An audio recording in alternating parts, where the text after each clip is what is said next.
Bonjour, nous allons vous montrer la création d'un nouvel article à partir d'un modèle ou directement un article sans modèle. Nous allons commencer par la création d'un modèle. Voilà, nous avons une liste de modèles qui s'affiche ici. Quand on regarde un modèle, il y a des articles qui correspondent à ce modèle. Voilà. Nous allons donc créer un nouveau modèle. Le nouveau modèle a un code modèle. À nous de définir les codes modèles. C'est important pour, par exemple, APO, on met un tiret H14 et on met notre numéro, par exemple, de référence fournisseur. Par exemple, on va mettre 1, 2, 3, 4, 5. Voilà, le nom du modèle, on va dire que c'est un ski APO le 1, 2, 3, 4, 5. Voilà. On va choisir un rayon. Le ski, par exemple, si on veut rajouter un rayon, à partir de là, on peut faire un nouveau rayon. On choisit ski, on sélectionne. Finalement, je veux créer un nouveau rayon. Je reviens, je fais un nouveau rayon. Je l'appelle ski 2. Voilà. Ski homme. Je veux ajouter une famille à ce rayon. Je fais nouveau. Code famille ski rando. Ski rando. Je valide. Je sélectionne mon ski rando, il apparaît là et je valide dans mon rayon. Donc voilà, je sélectionne mon ski homme, je fais sélectionner. Derrière, je sélectionne mon ski rando. Je pourrais en dessous d'une famille rentrer une sous-famille. Je peux rentrer une ligne de modèle si je veux, un code saison, voilà, pour des articles spécifiques à une saison, à une saisonnalité, un code matière pour tout ce qui est vêtements, savoir si je veux renseigner la matière du vêtement, coton, nylon, etc., etc. Le code genre, c'est assez libre. Et le code marque. Je sélectionne ma marque, si elle est déjà renseignée, ou sinon je crée une nouvelle marque. Et après, je peux la sélectionner. Voilà. Donc après, derrière, on choisit notre TVA, on choisit notre prix de vente, notre prix d'achat, on met 12 euros le prix d'achat, mettons, ou 120 euros pour un ski, c'est plus logique. Notre prix de vente, on peut le faire calculer si on veut un coefficient. Par exemple, on veut faire 1 fois 3 hein, sur du prix hors taxe. Voilà, ça nous calcule automatiquement notre prix de vente. Derrière, nous avons des tailles et des couleurs. Nous avons créé une grille de taille standard. Donc pour créer une nouvelle grille, il nous faut une grille. Donc on fait nouvelle grille dans laquelle nous ajoutons, donc on met un nom de grille, un code grille et une désignation si on le souhaite, dans laquelle nous ajoutons des tailles. Voilà. Par exemple, je voudrais créer une grille, je sélectionne standard, voilà, je vais l'appeler grille XL, X, grande taille, admettons, hein, c'est un exemple. Hein. Donc je valide, je sélectionne ma nouvelle grille, je vais ajouter les tailles de cette grille. Donc vous voyez, on peut ne pas ajouter toutes les tailles de cette grille pour cet article-là. Après, derrière, je veux ajouter des couleurs. J'ai déjà des couleurs. Pareil, on peut créer des couleurs à partir de nouveau ou les modifier. Hein. Donc là, je sélectionne, je tout sélectionner, hop, et je sélectionne. Voilà. Donc là, j'ai mon modèle qui avec toutes les couleurs qui a été mis en place. Je vois que j'ai pas des articles sur le modèle parce qu'ils n'ont pas été créés. C'est à partir de cet onglet synthèse de création que nous allons créer les articles. Nous allons tous les cocher ou tous les décocher. On peut créer tous les articles cochés ou créer l'article uniquement sélectionné. Je vous conseille de créer tous les articles cochés, c'est rapide. Voilà, ils ont été créés. Il y a un code article qui reprend le code modèle avec la taille et la couleur, et la désignation, la taille et la couleur. Attention de ne pas faire des codes modèles trop longs pour éviter des trop longs codes. Voilà. Des trop longues désignations. Voilà. On essaye d'aller au plus juste. Donc ça reprend bien sûr les éléments du prix que l'on a fait. Donc à partir de là, on peut consulter ou modifier le fiche article.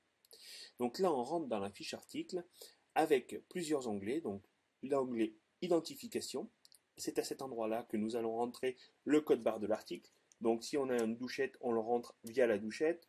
On tape ou sinon on le tape 500, voilà. Admettons. On peut rentrer une désignation longue sur cet article-là. Là, par exemple, j'ai sélectionné la désignation courte. Voilà. Il y a un raccourci qui se fait automatiquement. Là, j'ai mon stock, la gestion du stock. Donc là, on a tout le modèle. Hein.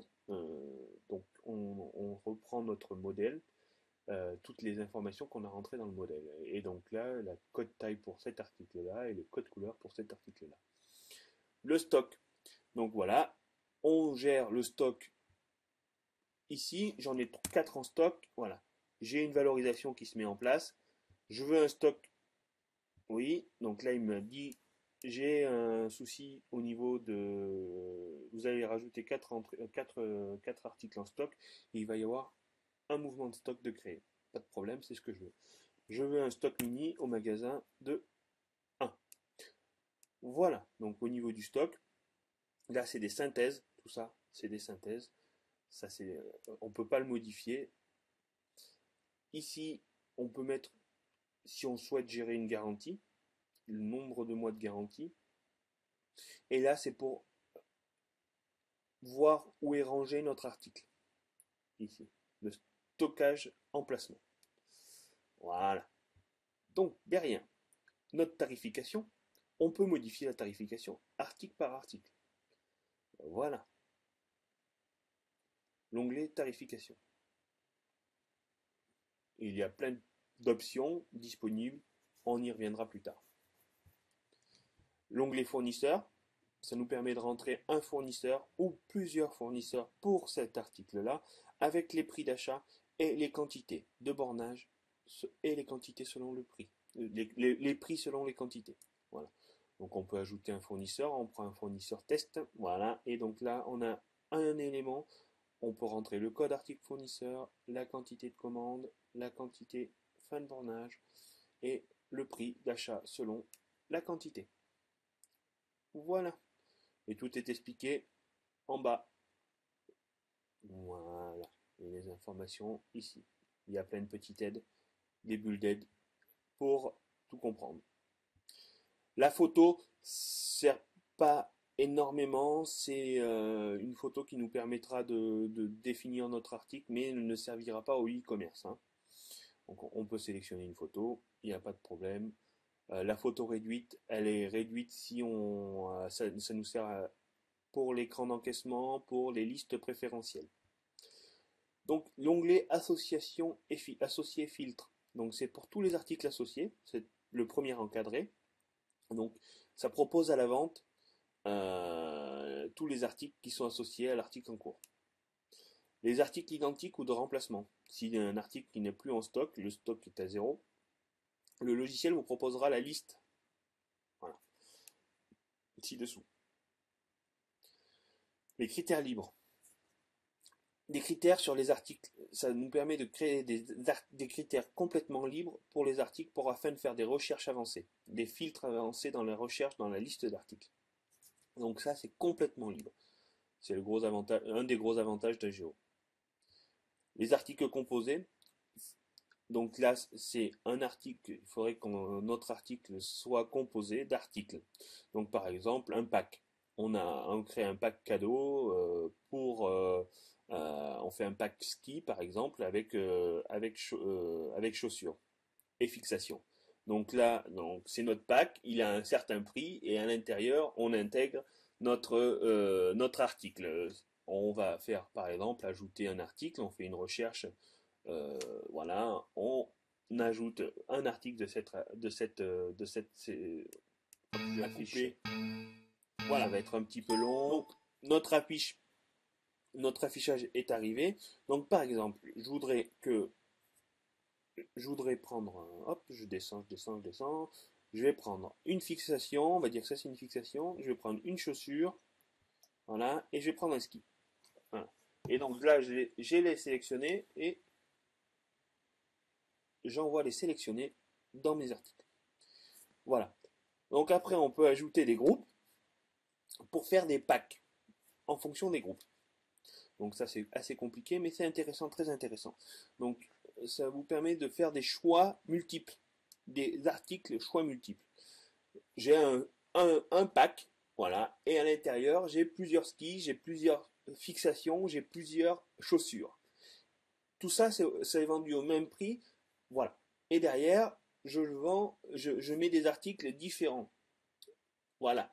Et donc, ça sera à la création à la commande, quand on va rentrer l'article pack, où on va choisir quels articles on va défalquer du stock. Voilà. On passe, bon ça c'est pour la gestion des numéros de série si on veut s'amuser à prendre les numéros de série. Lot et péremption, c'est tout ce qui est dans un commerce alimentaire. Et pour le e-commerce, nous y reviendrons dans une autre démonstration. Voilà, donc là on a créé un article, on a vu un modèle, on a modifié un article du modèle, et donc le modèle, quand on veut envoyer sur Internet, c'est dans l'onglet Internet. C'est à partir du modèle qu'on va modifier les données e-commerce. Donc là, on ne va pas y faire pour l'instant. Voilà, donc notre modèle a été créé et les articles correspondant à ce modèle ont été créés. Donc pour faire une recherche, on va choisir notre rayon ski 2, donc ski homme. Je vais le sélectionner, je valide, j'ai fait une recherche multicritère. Donc vous voyez, c'est très rapide pour l'affichage. Je peux du coup voir dans le deuxième onglet tous les articles correspondant à ce modèle. Donc vous voyez, on a modifié celui-ci, on y en a mis 4 en stock. On a réellement 4 articles en stock là, ça a bien été pris en charge. Donc on peut modifier notre modèle à partir d'ici. D'accord? On peut rajouter une famille. Hein. On peut rajouter aussi une taille ou une couleur. Je vais ajouter une couleur. Nouveau, noir, noir. Je valide. Ah, il faut supprimer ça parce que pour l'instant on n'a pas de correspondance e-commerce. Hop, noir. Je sélectionne mon noir. Hop. Il m'a. Ah mais j'ai toujours pas mes articles là. En effet, il m'a refait une synthèse de création avec mes deux tailles et ma couleur noire. Donc là, je crée tous les articles cochés et ils viennent se rajouter dans ma liste des articles. Voilà. Je valide et mes articles ont été créés. Voilà. Donc, maintenant, nous avons vu comment créer des articles à partir d'un modèle. Maintenant, nous allons voir comment créer des articles directement. Nous pouvons faire ici création d'un nouvel article. Menu, création d'un nouvel article. L'avantage d'Ageo, c'est que j'ai un petit bouton menu ici avec créer un nouvel article. Donc je crée un nouvel article. Voilà, c'est mon bouton, c'est mon écran de création d'article qu'on a vu tout à l'heure. On reprend les mêmes informations selon nos besoins. Voilà. Et là, on a, comme pour le modèle, l'onglet e-commerce qui est mis en place. Nous y reviendrons dans une autre démonstration. Voilà, donc là, on rentre un code article, on rentre une désignation longue, on choisit de classifier un rayon, une famille, voire une sous-famille. J'ai un code marque, hein, donc à pas oublier le code marque, c'est intéressant le code marque pour tout ce qui est gestion sur Internet. d'avoir une marque. C'est important. Le code marque, c'est très important. Donc, là, il n'y a pas de modèle rattaché. Hein. Donc là, on gère notre stock, comme vu précédemment. On gère notre prix. On fait notre TVA. On choisit notre TVA, 19. On fait notre prix d'achat, notre prix de vente. On peut générer notre prix de vente directement comme ça. 369,99. Je valide. Voilà. Il nous calcule le prix. Si on rentre un prix d'achat à 120, voilà. Il nous propose de recalculer le prix de recalculer tous les prix. Ou non, oui, je recalcule tous les prix. Non, recalculer le prix de revient et le coefficient du prix de vente hors taxe. Je fais non. Ça m'a gardé mon prix de vente, comme j'avais décidé tout à l'heure, et ça m'a calculé le prix de revient et le prix de la marge et les coefficients. La marge hors taxe. Voilà. Donc là, on a toutes ces informations. Voilà. Photo, fournisseur, si on veut jongler avec les fournisseurs, si on a plusieurs fournisseurs. Donc les articles associés, les composés, pareil, articles composés, numéro de série et le e-commerce. Le e-commerce, il faut que la connexion e-commerce soit faite avant de faire quoi que ce soit. Voilà, une fois que j'ai créé mon article, je valide. Il faut renseigner le code article. Bien sûr, j'ai rien renseigné. Donc là, une fois que j'annule, une fois que j'ai fait ça, j'annule. Donc là, après, on peut imprimer les étiquettes à partir de cet article. On a un petit menu qui nous permet d'ajouter directement un fournisseur. Hein, mais il faut renseigner tout ça, il faut renseigner le code article. Hein, test. Voilà. Je mets test et je le mets dans le rayon ski. Ski. Je sélectionne. Ski enfant. Je sélectionne. Je mets un code marque APO. Voilà. Je valide. Je retourne dans ma liste article. Je prends mon code rayon ski. Je sélectionne. J'affiche. Voilà. Donc là, c'est magnifique. J'ai deux produits. J'en ai aucun en stock. Je modifie mon stock. On va dire que j'ai 10 articles comme celui-ci en stock. Je valide. Oui, je vais faire un mouvement de stock. AGO a cette force-là. On a notre valorisation de prix de vente en stock au moment T par rapport à nos critères de filtre. Voilà. Toutes ces informations sont intéressantes et nous permettent d'avoir une aide à la décision très rapide.